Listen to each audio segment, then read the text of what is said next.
Hi, I'm Twinnie the Tinker and welcome to the beautiful south coast of New South Wales.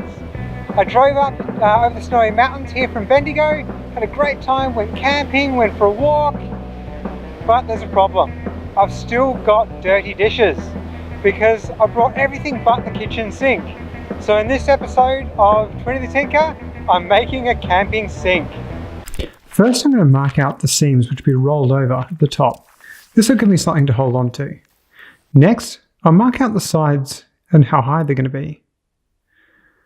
I'll use a straight edge to mark out my corner folds and the secondary corner folds.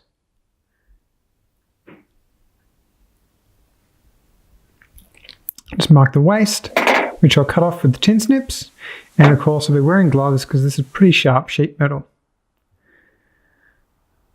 So I get rid of the waist, there it is, gone from all corners. Now I'll define the lines with a screwdriver first.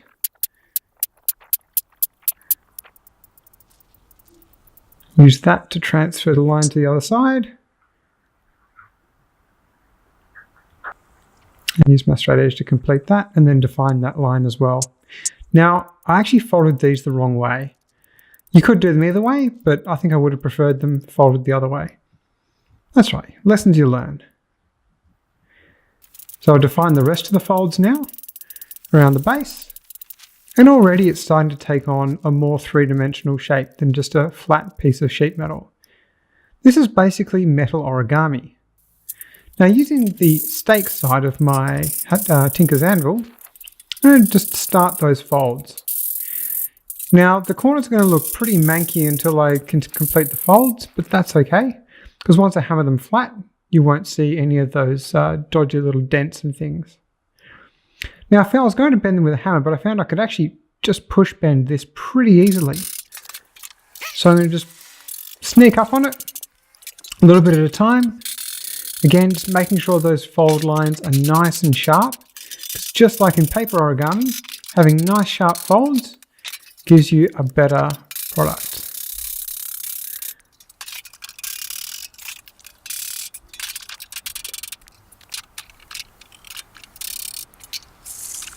There's a little bit of an unwanted fold occurring there, but I'll deal with that later. Now hammering in that fold in the corner, it's starting to look like a sink, and in fact at this stage you could use it as a sink, but it's got lots of sharp edges and it's not very strong. So we'll keep going.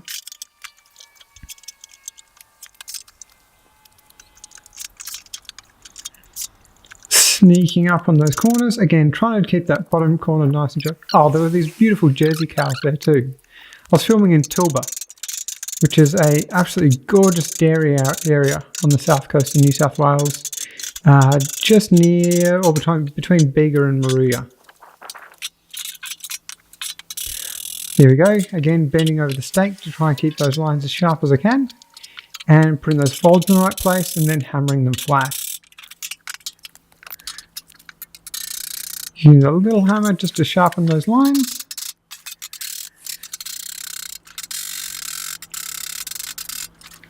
It's starting to look a lot like a box, which is exactly what I wanted.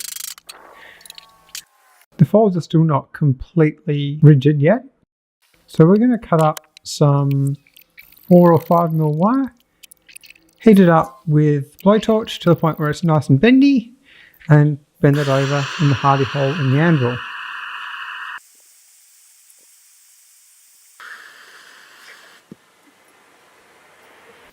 Now these are seaming pliers. They're actually a fairly modern tool used by air conditioning technicians for folding over the edges of sheet metal air conditioning duct. But they work really well for tinkering. So great for making folds in the field, which is exactly what they're designed for. And gives a nice sharp line to start rolling over the edges, which I do over the rounded side of the anvil. So the Tinker's anvil's got two sides. It's got a sharp hatchet stake on one side for doing folding, and the other side is just a standard railway type thing for doing rounded corners like these. Now I've inserted the bit of wire, and I'm just going to hammer the edge down over that wire. You only really need the wire in the corners. You can do a wire edge all the way around, which gives you a much stronger shape, but it also makes it a bit heavier. And since this sink needs to be portable, we'll try and keep it a little bit lighter. So rolling that edge over on the anvil, just start with the edges and then just work my way across. And I do that on all the sides. Kind of like a breaking wave actually now I look at it.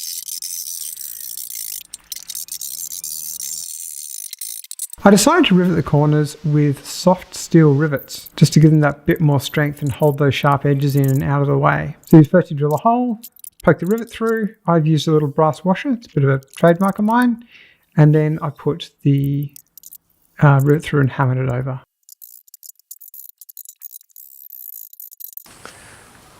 And that's it, our tinkered sink is finished. There's a few little things I'd change on it. I'd move the folds to the outside rather than the inside, but the rivets took care of that pretty much. Now there's nothing left but to do the washing up and get back on the road. I'm Twinnie the Tinker, catch you next time.